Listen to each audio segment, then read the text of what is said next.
자, 우리 옆사람 인사합니다. 자, 은혜 받으십시다. 인사하십시오. 은혜 받으십시오. 교회력으로 이제 오늘부터 대림절이 시작이 됩니다. 대림절을 대강절 혹은 강림절이라고 부르기도 하죠. 대림절은 성탄절 전에 약 4주간 동안 예수님의 성탄을 기다리고 또 예수님이 다시 오실 재림을 기다리는 절기입니다. 성경에 이 기다림이라고 하는 단어가 한 200번 정도 사용이 됐습니다. 우리 기독교를 기다림의 종교라고 할 수 있습니다. 이 대림절에 아주 중요한 의미가 세 가지가 있습니다. 그 하나는 하나님의 아들이신 예수님께서 육신을 입고 이 땅에 오신 것을 세상에 전파한다고 하는 메시지가 있습니다. 또 두 번째 메시지는 우리 구주 예수님을 기쁜 마음으로 영접한다고 하는 메시지가 있고, 세 번째는 마치 결혼을 앞둔 신부가 몸을 단정하게 해서 신랑을 기다리는 것 같이 모든 성도들이 정결하고 거룩한 마음으로 준비로 다시 오실 재림의 주님을 기다린다고 하는 메시지가 있습니다. 자, 그러니까 우리 이 대림절 기간에 나의 죄를 회개하고 자복하고 정리한 다음에 정결하고 경건한 마음으로 주님을 맞이하기 위해 이 기다리는 것이 바로 이 대림절의 의미인 겁니다. 자, 이 대림절에 우리가 묵상해야 할 메시지는 예수님의 대속입니다. 수천 년 동안 이스라엘 백성들은 메시아를 기다렸고 그 메시아가 이 대림절에 대속의 주님으로 예수님이 이 땅에 오셨기 때문입니다. 자, 지금 이 예루살렘 성지에는 예수님께서 이 십자가에 달려 죽으셨던 곳에 무덤교회가 지어져 있고 그 교회가 성문 안에 있습니다. 자, 그러니까 예수님이 성문 밖이 아니라 성문 안에서 죽으신 것 같이 되어 있는 겁니다. 그런데 실은 지금의 이 예루살렘 그 형태가 1542년도에 오스만 투르크의 슐레이만 대제가 예루살렘을 점령하고 새롭게 재건한 성이죠. 그러니까 본래 예수님은 성문 밖에 골고다 언덕에서 십자가를 짊어지시고 성문 밖에서 고난당하시다가 죽으신 겁니다. 예수님이 성문 밖으로 나아가신 것입니다. 근데 지금 예루살렘 성을 마치 예수님이 성문 안에서 죽으신 것 같이 되어 있죠. 아무튼 우리 주님은 성문 밖으로 나아가실 수밖에 없는 상황이 있었던 겁니다. 그 이유가 있습니다. 마찬가지로 오늘날 우리가 믿음의 밖으로 나아가서 어떤 그 역할을 크리스찬으로서 어떤 삶을 살아야 되는지 그 메시지를 우리에게 주는 겁니다. 가장 먼저 예수님이 성문 밖으로 나아가신 첫 번째 이유가 무엇이겠습니까? 자신의 죽음이 자신을 위한 것이 아니라 다른 사람을 위한 대속의 죽음이었기 때문입니다. 12절 다시 보십시오. 그러므로 예수도 자기 피로써 백성을 거룩하게 하려고 성문 밖에서 고난을 받으셨느니라 그랬습니다.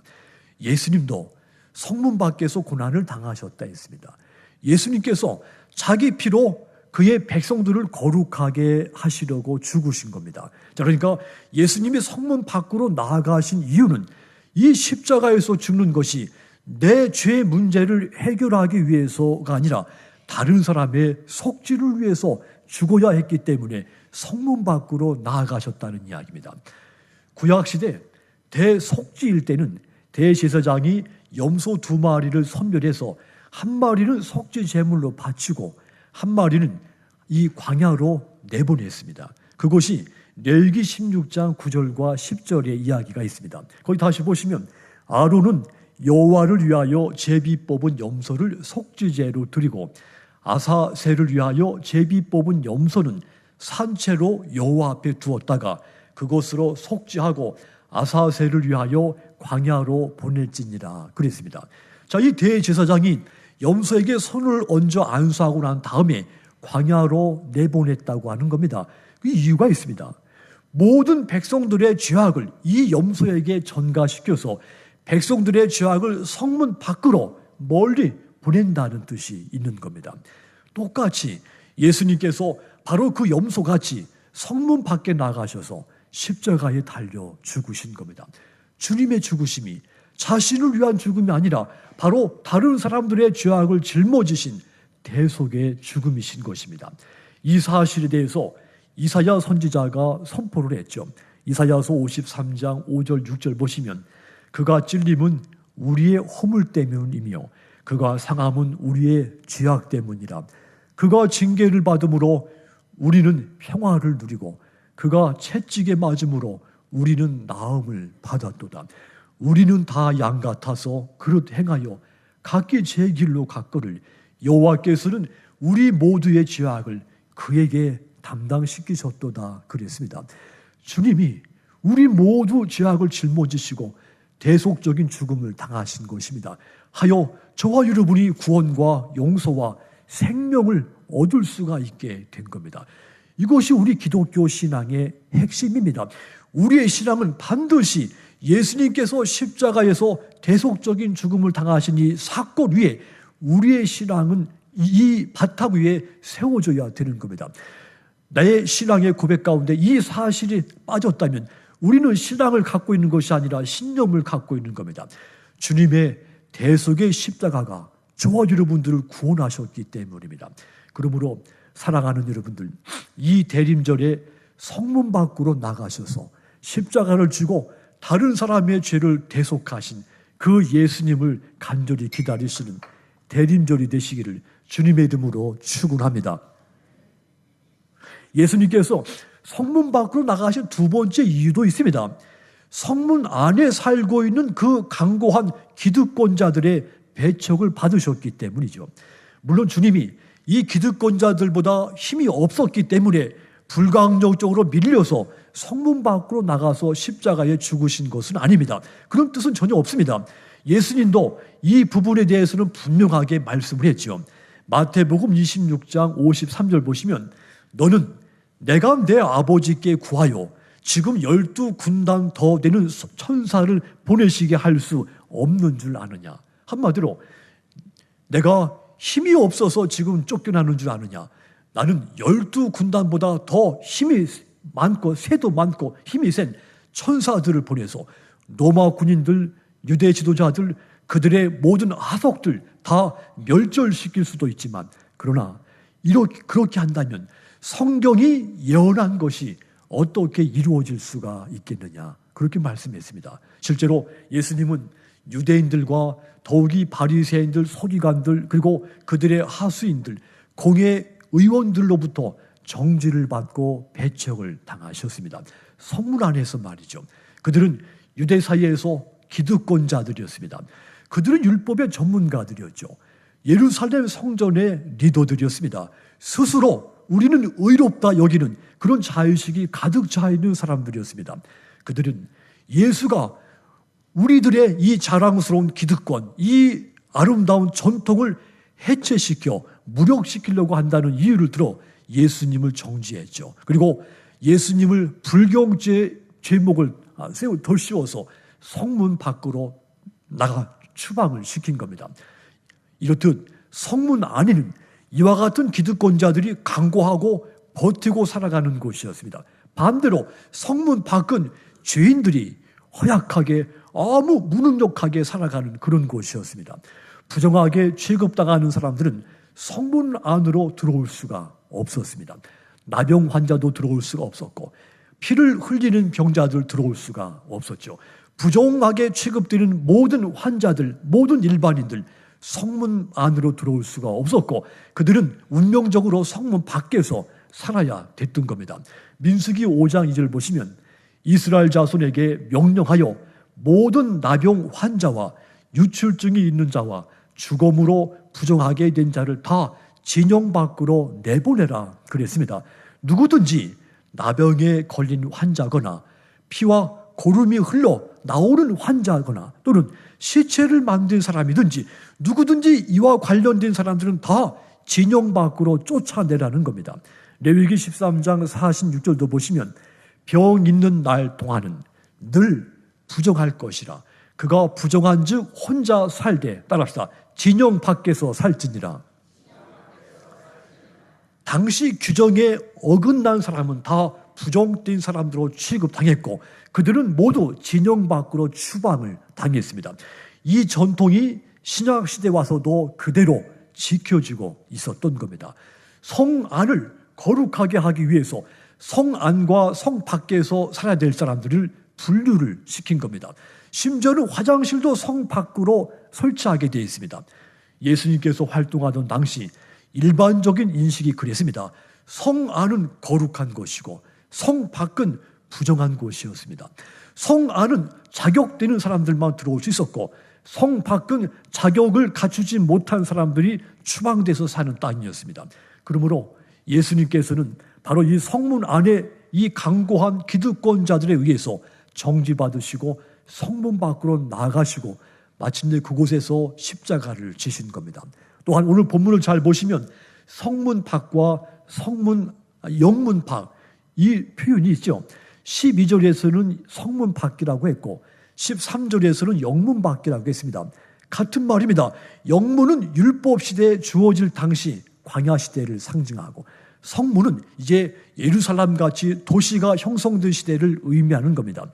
이 두 문이 메시지는 본질적으로 같지만 이 힘의 역학 관계에서는 서로 다른 의미가 있죠. 기득권이 영문 시대보다도 이 성문 시대 그 안에 살고 있는 기득권자들의 힘이 훨씬 더 강화됐다고 하는 점이 다릅니다. 자, 그러니까 그 당시는 성문 안에 기득권을 누리고 있는 이 그들의 힘과 권력이 대단했다는 뜻입니다. 그들은 결사적으로 예수님을 성문 밖으로 쫓아낸 겁니다. 그렇다면 오늘 우리 모습은 어떠합니까? 또한 오늘 한국교회 모습은 어떠할까요? 예수님을 쫓아낸 바리새인들, 서기관들처럼 우리 안에 율법 그와 테두리를 만들어 놓고 누구는 이래서 안 되고 누구는 저래서 안 되고 누구는 얼마 되지 새로 와서 얼마 돼서 안 되고 이렇게 밀어내고 있지는 않습니까? 우리는 교회 안에 머물면서 내가 먼저 믿은 사람으로서 먼저 다닌 사람으로서 기득권을 강고하게 누리고 있으면서 가난하고 억눌리고 병들고 또 새롭고 지친 사람들 교회 밖으로 몰아내는 그런 우리의 모습을 품고 있지는 않습니까? 여러분, 오늘 한국교회가 교회 밖을 어떻게 생각하고 있느냐, 이것은 아주 중요한 시각입니다. 교회 안은 거룩한 곳이고 교회 밖은 부정한 곳으로 본다면 이것은 예수님을 성문 밖으로 쫓아난 기득권들과 그 의식이 똑같은 겁니다. 교회라고 하는 이 물리적인 공간이 거룩을 보장하는 것이 아닙니다.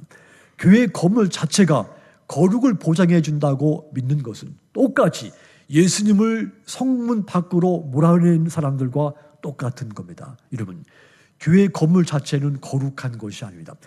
교회 건물로 교회가 세워지고 그 안에서 예배가 있고 죄의 고백이 있고 용서가 있고 십자가의 사건이 있고 그랬을 때 그 건물로서의 교회가 거룩해지는 겁니다. 그런데 우리 중에는 맹목적으로 교회라고 하는 이름으로 세워진 건물 그 자체가 거룩하다고 생각하는 사람들이 있습니다. 이것이 바로 당시 예수님을 성문 밖으로 추방시킨 바리새인들과 서기관들의 생각과 똑같은 겁니다. 여러분, 우리가 가지고 있는 기득권을 버리지 못해서 교회의 머리가 되시는 예수님이 교회 밖으로 쫓겨나게 해서는 안 됩니다. 2000년 전에 성문 밖으로 나아가신 예수님을 지금 다시 성문 안으로 교회 안으로 들어오시게 해야 되는 겁니다. 그분이 우리 교회 머리가 되시기 때문입니다. 그분만이 우리 교회를 완벽하게 온전하게 세우실 수 있는 분이기 때문입니다. 자, 이렇듯 대림절을 우리가 지키면서 예수님이 성문 밖으로 쫓겨나신 예수님 다시 우리 교회 안에 좌정하게 하시는 그런 대림절로 지키는 여러분들이 다 되시기를 주님의 이름으로 축원합니다. 또한 이 대림절의 세 번째, 예수님이 성문 밖으로 나가실 수밖에 없는 이유가, 세 번째 이유가 있습니다. 저와 여러분들도 성문 밖으로 나가야 된다는 사실을 일깨워 주시기 위해서 성문 밖으로 나가신 겁니다. 먼저 본을 보여주신 겁니다. 13절 다시 보십시오. 그런즉 우리도 그의 치욕을 짊어지고 영문 밖으로 그에게 나아가자. 따라합시다. 영문 밖으로 그에게 나아가자. 우리도 성문 밖에 계신 예수님을 향해서 나가서 그분이 당하신 수치를 함께 겪자는 말입니다. 우리도 성문 밖으로 나아가야 된다는 뜻입니다. 예수님께서 성문 밖으로 나아가셨다고 하는 그 자체는 주님이 기꺼이 병든 자들과 죄인들과 가난한 자, 부족한 자들 똑같이 자기 자신과 동일시했다는 뜻입니다. 힘이 센 사람들이 만들어 놓은 그 기득권의 분류를 우리 예수님은 희생적인 사랑으로 그 과감하게 그 분류를 해체를 시킨 겁니다. 주님이 성문 밖에서 십자가의 희생적인 사랑으로 하나님과 인간 사이를 화목하게 하셨고 인간과 인간 사이에도 화목하게 하신 겁니다. 그러니까 성문 밖의 십자가의 길이라고 하는 것은 자발적인 고난의 길이며 자발적인 희생과 사랑의 길인 겁니다. 이를 위해서 예수 믿는 저와 여러분들 성문 밖으로 나아가서 자발적으로 고난을 당하고 자발적으로 자기 희생을 통해 사랑의 길을, 주님의 길을 걸어야 되는 겁니다. 헨리 나우엔이는 본래 예일대학하고 하버드 대학의 교수였습니다. 그런데 그가 어느 날 모든 이 학자로서의 기득권을 포기하고 내려놓고 장애인들의 공동체, 데이브 브레이크 공동체에 들어가게 되죠. 자발적인 희생과 사랑의 길을 선택을 한 겁니다. 그 길이 주님의 뜻을 따르는 길이었기 때문이죠. 그래서 그는 학자로 있을 때보다 이 장애인 공동체에 가서 헌신하며 산 것 때문에 더 세계적으로 명성을 얻게 되죠. 그가 어렸을 때 아버지로부터 받았던 기억이 자기 인생에 자기 삶을 이해하는 데 큰 도움이 됐다고 고백을 했죠. 2차 대전 당시 그의 아버지가 13살 된 어린 아들에게 염소 한 마리를 사다 줬습니다. 전쟁 중이었기 때문에 당시 수많은 사람들이 굶주려 죽어갔죠. 자, 그런 상황 속에서 이 어린 소년이 염소를 지극히 사랑합니다. 염소에게 이 도토리를 주려고 산에 들어가서 몇 시간씩 도토리를 줍고 또 이 염소를 데리고 산책도 하고 장난으로 염소하고 몸싸움을 하기도 하고 염소를 안고 다니기도 하고 염소가 타고 다닐 나무 마차를 만들어주기도 하고 또 염소 우리를 깨끗이 청소해주고 염소에게 어린 이 소년이 알고 있는 이야기들을 동화 같은 이야기들을 염소에게 들려주고 염소와 가장 친한 친구가 된 겁니다. 그런데 어느 날 아침에 이 염소 우리 갔을 때 그는 무너진 겁니다. 염소가 없어진 겁니다. 밤사이에 누군가가 훔쳐간 겁니다. 어린 이 헨리가 그토록 오랫동안 울어본 적이 없을 만큼 한없이 울게 되죠. 어머니도 아버지도 이 어린 아들의 위로가 되지를 못한 겁니다. 생애 처음으로 사랑과 상실의 아픔을 이 어린 소년이 겪은 것이죠. 그로부터 이제 수년이 지나고 2차 대전이 다 끝나고 이제 음식이 충분하게 됐습니다. 그때서 그의 아버지가 잃어버린 염소와 관련해 가지고 결코 이 어린 소년이 잊을 수 없는 이야기를 한 겁니다. 정원 일을 하고 하던 사람이 이 내가 사랑한 그 염소를 훔쳐갔다고 말을 해준 겁니다. 왜냐하면 그때 당시 정원사의 가족들이 먹을 것이 없어서 굶어 죽는 그런 상황에 있었기 때문이라는 것이죠. 한마디로 아버지는 이 처음부터 누가 염소 훔쳐갔는지를 알고 있었습니다. 그런데 문제를 삼지 않고 아들의 슬픔만 그냥 지켜보면서 이 사실을 감추어 뒀던 거죠. 헨리 나우엔은 이 경험이 굉장히 본인에게 어렵지만 충격적이었다는 겁니다. 이 사건을 통해서 그 아버지를 통해서 진정한 동정이 무엇이고 진정한 사랑이 무엇인가를 배울 수가 있었다는 이야기죠. 그리고 그런 경험들이 그가 어느 날 학자로서의 기득권을 포기하고 장애인 공동체에 가서 그 헌신된 삶을 살게 된 겁니다. 그런 결단을 하게 만든 겁니다. 잘잘못을 따지는 것이 정의도 아니고 사랑도 아니라고 하는 이야기입니다.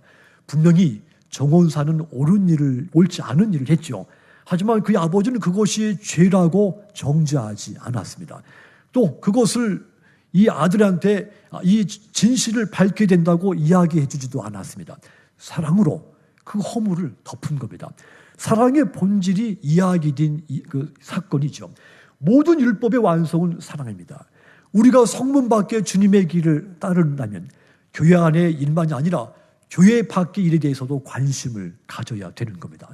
교인들이 교회 밖의 일에 관심을 가지지 않거나 반대로 세상 사람들이 교회 안으로 들어오는 것을 힘들어한다면 이것은 교회가 역할을 다하지 못하고 있다는 표시인 겁니다. 그 역할은 다른 것이 아닙니다. 사랑의 역할입니다.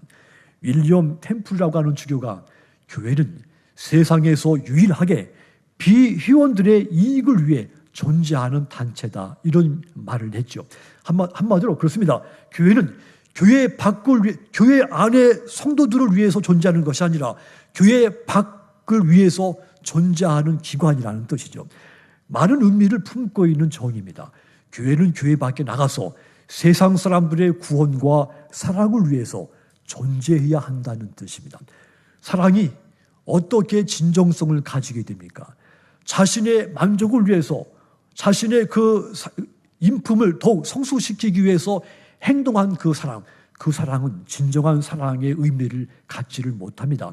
진정한 사랑의 의미가 갖춰지려면 누군가에게 도움이 필요한 사람을 위해서 베풀어줬을 때, 그랬을 때 내 사랑이 진정성이 있게 되는 겁니다.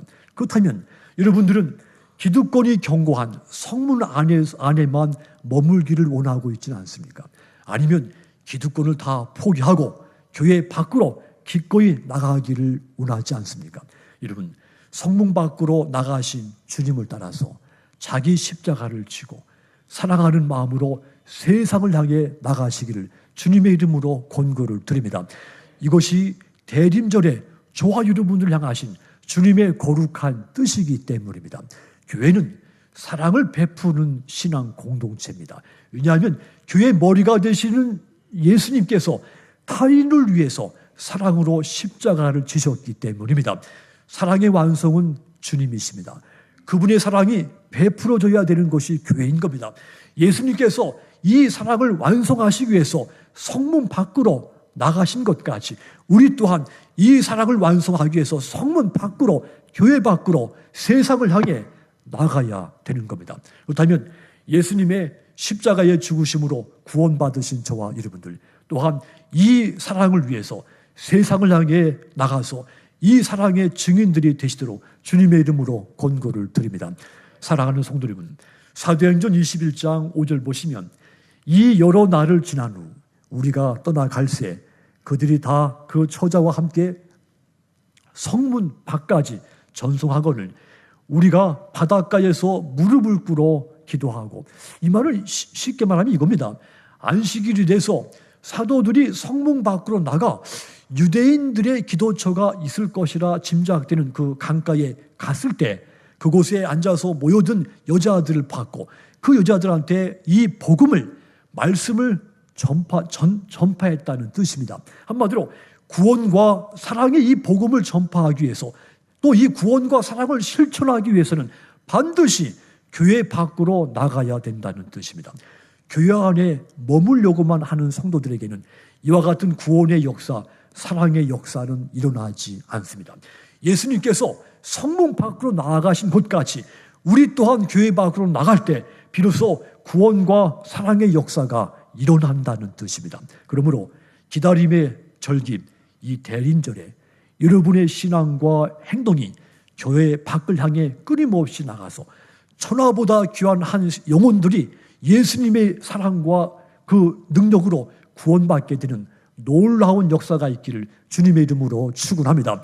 이 기다림의 절기, 이 대림절에 주님의 뜻을 따라서 우리도 주님이 계신 성문 밖으로, 교회 밖으로 나가서 주님의 뜻을 펼치는 그런 계절 되시기를 주님의 이름으로 축원합니다. 기도하겠습니다.